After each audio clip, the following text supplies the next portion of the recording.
So we are live once again. Hi, everyone. Thanks for joining me in for the Slammiversary 16, the Slammiversary 2018 Go Home Show. So before we do that, I would like to thank everybody who have been watching all of my live streams these weeks that I have been doing this back to back. It looks like this is gonna be the way that I'm gonna be doing my reviews going forward. When you're watching this on the archive, right? Please let me know at what time of day are you watching this program. Hey, and you can say, the place that you're seeing me. I know I have some followers from India, from Philippines, from the US, from Canada, from Mexico, from Brazil. So please let me know at what time, because I want to do some stuff also live. But I may try to find a time so I could serve you what you want when you can actually watch it, right? That's the way things should work. So let's start with the first match of the night. We got none other than the Canadian destroyer Petey Williams. He is once again back with us in Canada, and he ended up facing none other than Killer Kross. So, oh boy, you know what to expect from this one. Killer Kross basically beat his ass, bullying around basically, and then at the end, he decided to choke him out.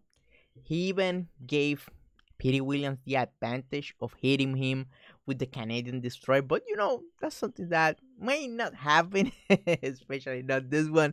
But let's see where this whole thing goes from.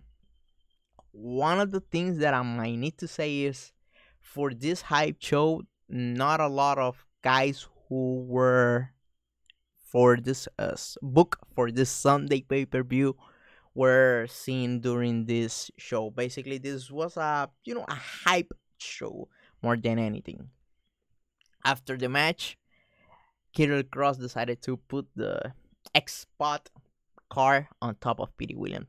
That's a nice detail, something that is gonna get over and give more identity to Killer Kross. Next, we got everybody's favorite kindergarten teacher, Madison Rain, is back, and they're going for the sympathy angle. Oh my God, how good you are. We're so thankful that you're back. So yeah, I know Kyle is very high on her. Praying for her every single day of the week and twice on Sunday. So, by the way, have you heard, guys, the rumor and innuendo that she might be leaving to do the Major Classic? Whew. Hope this is not true, but it is what it is, right? So they did the hype show for the match she's gonna be having with Suyeon this Sunday.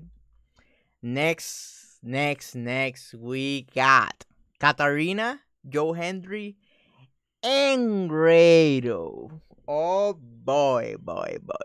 We're gonna be talking about this angle because there's stuff that I'm not, buying to, not fan of. Next, we got the Desi Hit Squad. Once again, on television versus KM and Fallah. KM and Fallah entertaining as always. But at the end, the Desi, his squad, ended up picking up the win with a short roll-up over Fallah. He took the pin. By the way, the Desi Hit Squad, I think they could, do a little bit more adjusting, to be honest. But if they go for that route, the classical heel with a manager tag team, and you do the classic stuff, that is something that doesn't fail. That is the basic of professional wrestling. Hell, I was on Aniversario this Saturday. The best match of the night was a classic tag team match between Thunder and Lightning and the Briscoe brothers. Believe it or not, you want to see the Briscoe brothers without doing any flipping stuff, go and search for that match. It's over there on YouTube, and I have nothing to do with that match, so it is what it is, right? Oh boy. Next, we got a Eddie Kingston video package talking about his match that is gonna happen at Slammiversary. OG versus LAX. By the way, Eddie Kingston, he might be soon showing up at the bodega, so be on the lookout for that interview. We're working on it hard overnight and overtime, so be on the lookout for that. Gonna be tweeting the link once that interview happening and it is edited and all of that stuff.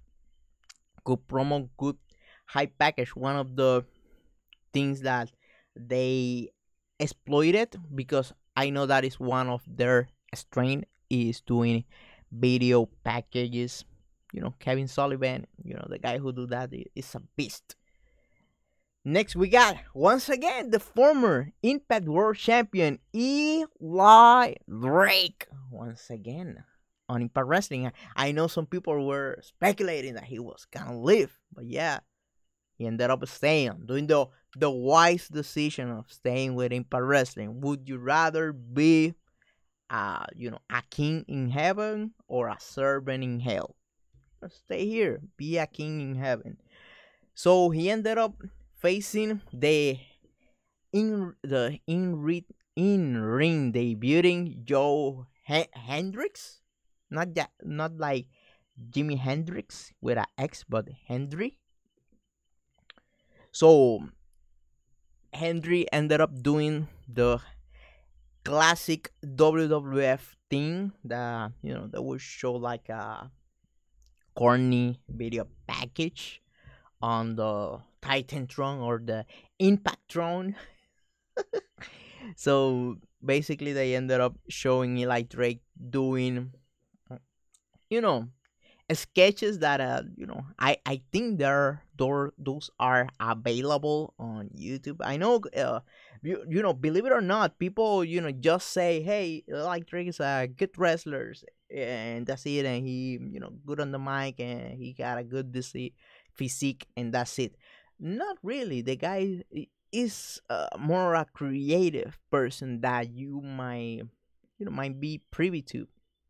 Hell, I have seen the guy playing drums online and stuff. He on Instagram and stuff. So there's more on Impact on Eli Drake than meets the eye. That is my whole idea behind it. Oh, so they ended up even showing him dressing like a woman. Thank God, and I'm an atheist, and everybody knows that. But thank God, which one wanna answer to this one, that's all good. Thank God they did not, go for that route as the punchline. They did it like as passing, but not like the central thing of the joke, because oh God, that would have been a bad decision, especially during this day and age that everybody gets, triggered and stuff like that over things that they may not wanna hear. If y'all don't wanna hear someone, I'm paying attention. If the world would work the way that you want it, they wouldn't be any gonna work. But that is the nature of the beast right now. And once we go over this moral panic, right? Everybody is gonna be laughing at the silly stuff that people they get bothered by. So let's talk about the end of this match. So Eli Drake winning for the Gravy Train, but Joe Hendricks ended up doing a small package and pinning him. Believe it or not, and you know that I am a Eli Drake fan. Believe it or not, this was a solid decision. Why? Why am I saying that, Robert? Because you ended up establishing Joe Hendry. You don't want a talent that is just did a in ring debut taking an L. That's a bad starting point. Other thing, you just protected, Eli Drake. He was, and he could play, the bad guy saying, hey, I wrestled Joe Hendricks. There was also this dude Grado messing with me outside, and Katarina was also messing with me, outside. So, he could, whistle his way out, of this pin. So it is all good within the force. This is a wise decision and something smart. May not seem like much, but you ended up killing two birds with only one bullet. What I did not like about where this angle is going, it is the whole cockholdery stuff. Like your wife is cheating with someone.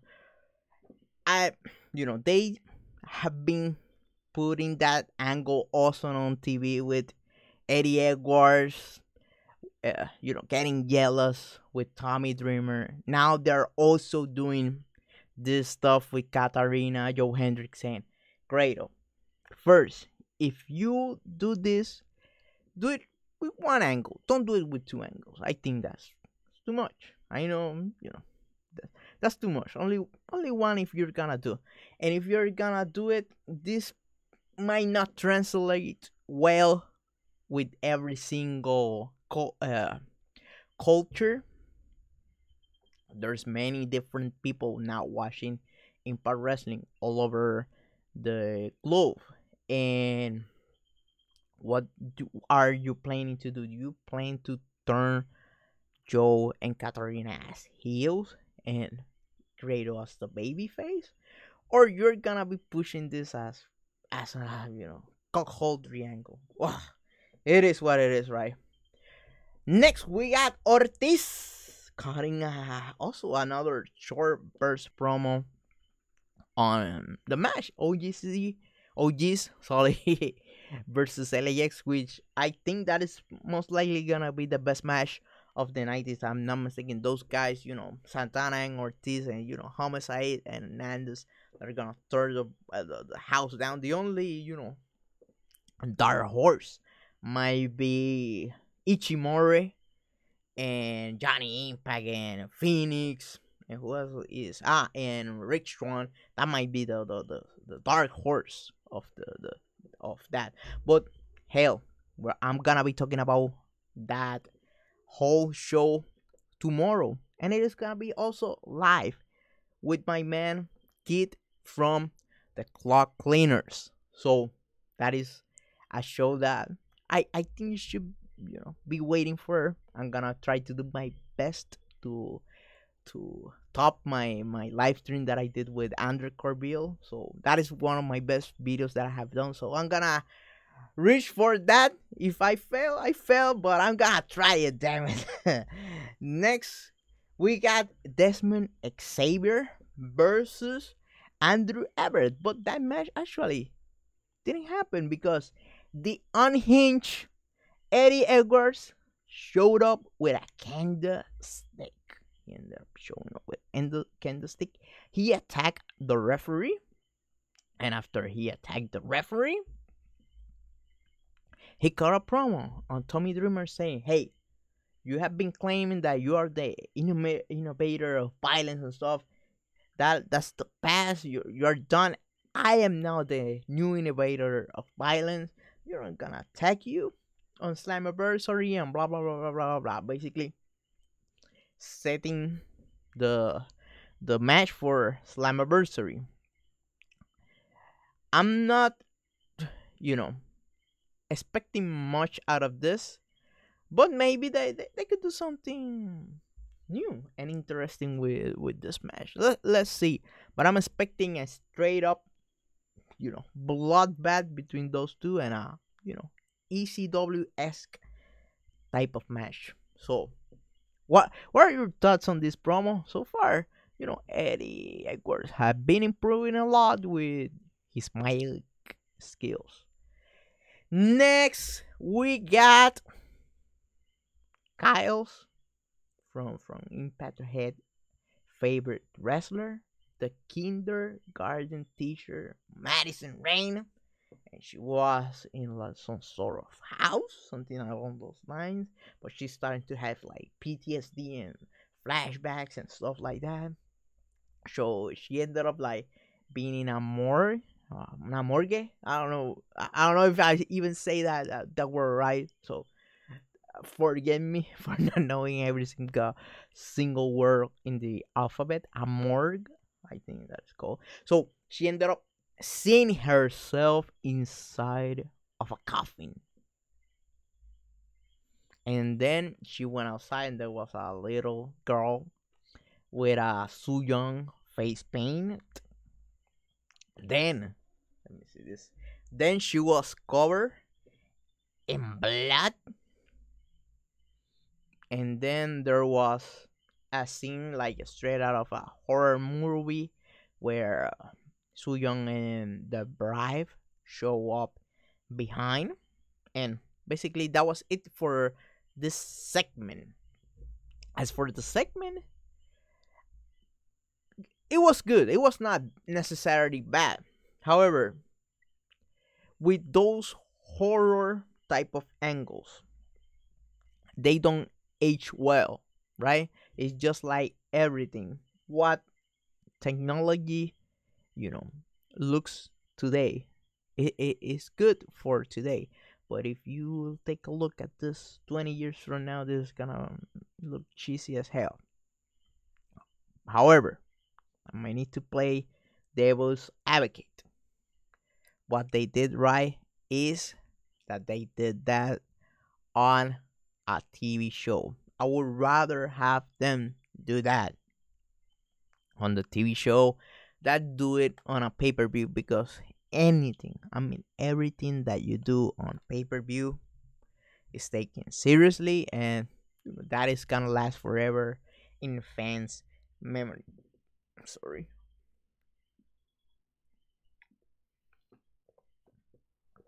Oh.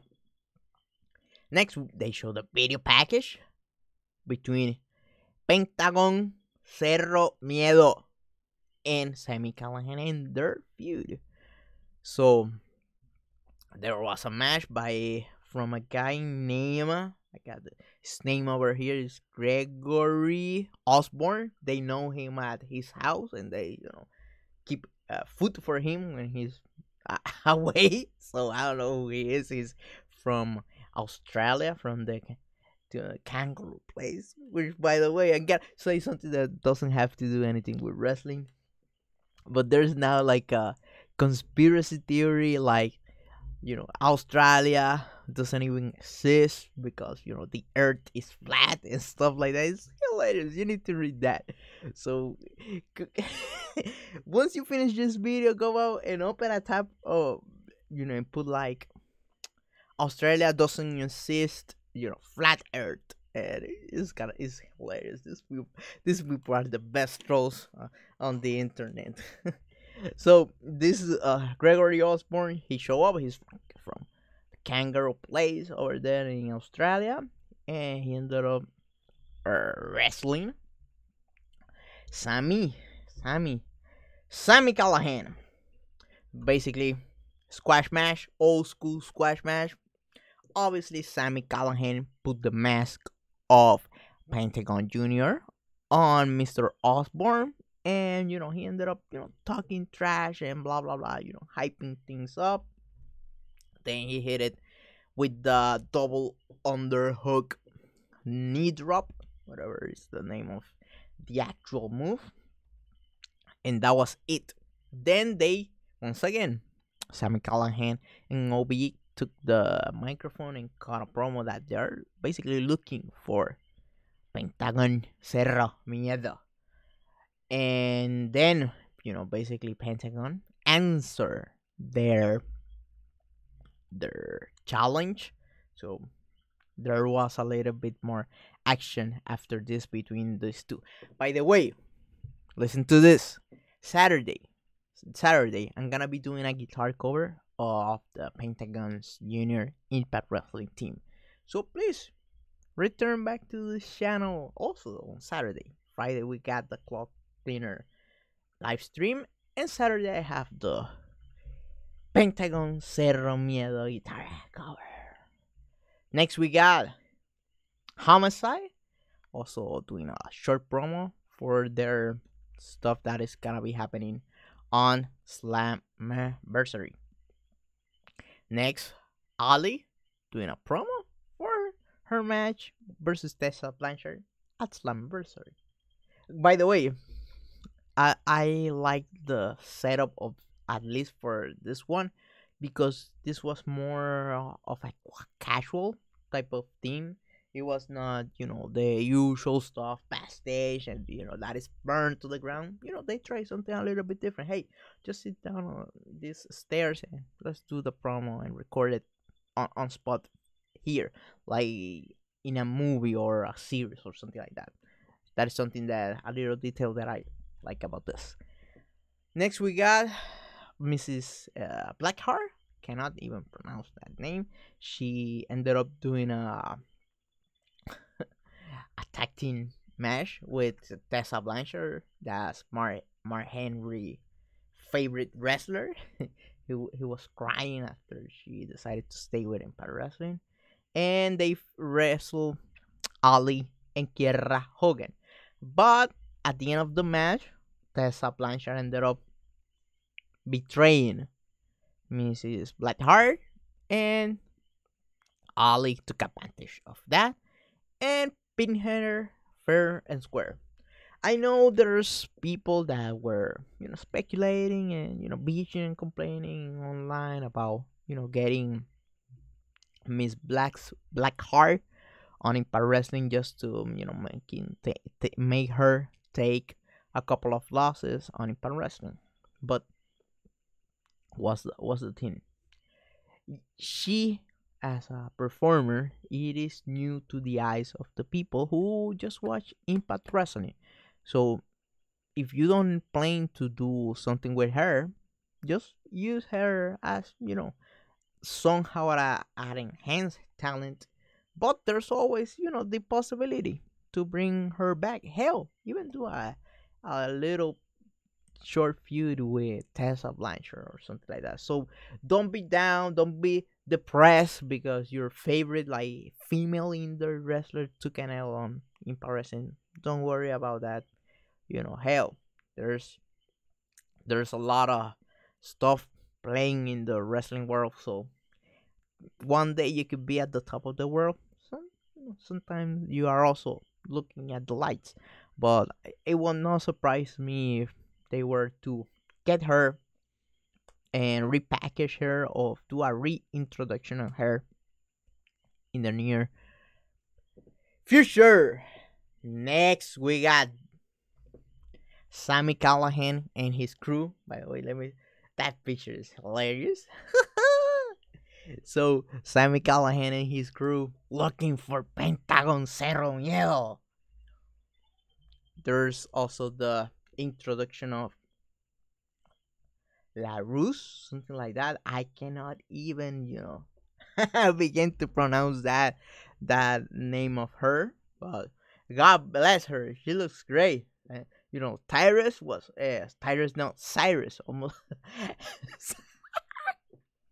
Cyrus was going insane for her on commentary. That was hilarious.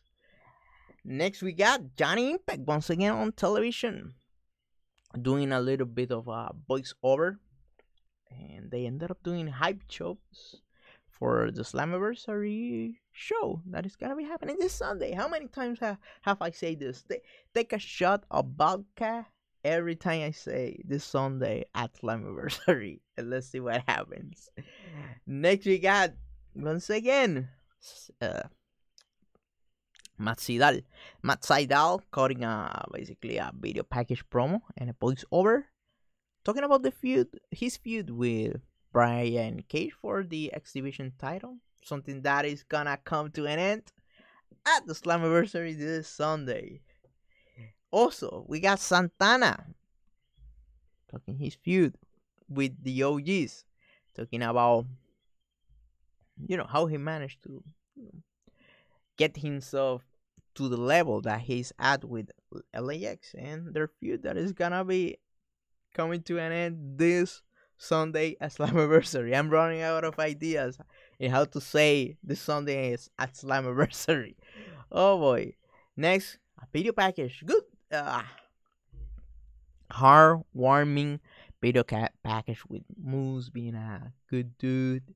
Stuff like that, and his journey into going for the main event. Slammiversary for the title versus Austin Aries. Next, this is a little bit hard to explain, but I'll give it my best. So there was a pentagon on a chair, right? And there was the Chris brothers, Jade and Paul Chris, I think, or David Chris, something like that. They ended up taking that pentagon and hitting him, but they didn't realize that the real pentagon was behind them, and he kind of, scared them away. And then he ended up attacking the Chris brothers, and after that, he ended up, doing a short face-to-face movie style promo to Sami Callihan that was, with his hands tied to the back. Next, we got the ending segment of the show. We got the challenger, the number one contender, this for the Impact World title. We got Moose and Austin Aries. He called out Austin Aries, but Austin Aries was somewhere in a studio, just answering him from the Impactron, right? But that was the old setup we have seen 1,000 times, right? Moose was, just got up watching the Impactron, and Austin Aries, sneak from behind and hit him, in the balls. After that, Austin Aries hit him with a chair, and he raised the title like, "Hey, this is what is gonna be happening at Slammiversary." But Moose, creep out from behind, a la Samoa Joe and Kurt Angle from back in the good old days, and basically tried to attack Austin Aries, but Austin Aries ended up leaving, and they ended up facing each other, Moose from the ring, and Austin Aries on the stage with the title. And that's how the show came to an end. So, what are your thoughts on this show? Did you like it? How would you rate it? As for me, this is basically my closing statement, right? As a show, was it a memorable show? Not really. Did it serve its purpose of hyping Slammiversary? Yes, it did. So, at the end of the day, I think that is what matters the most. If you didn't watch it, just watch the hype videos on YouTube and you're gonna be good to go. And you just saw this show, so you should be up to speed.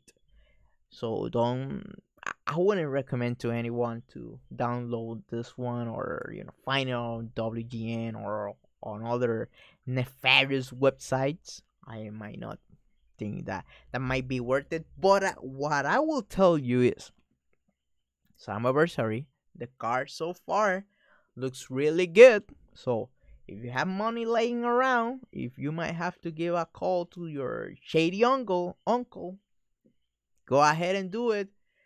I hope and I'm expecting Slammiversary to be a solid show worth every single penny that you spent on it. So I guess that is it for me. Thank you to everybody who watched this show all the way until the end. So you are truly the guys who make all of this happen. Make sure you follow me at Wrestling Robber. Wrestling Robber, yeah, on Twitter for the memes and all the updates because YouTube is kind of broken for the moment.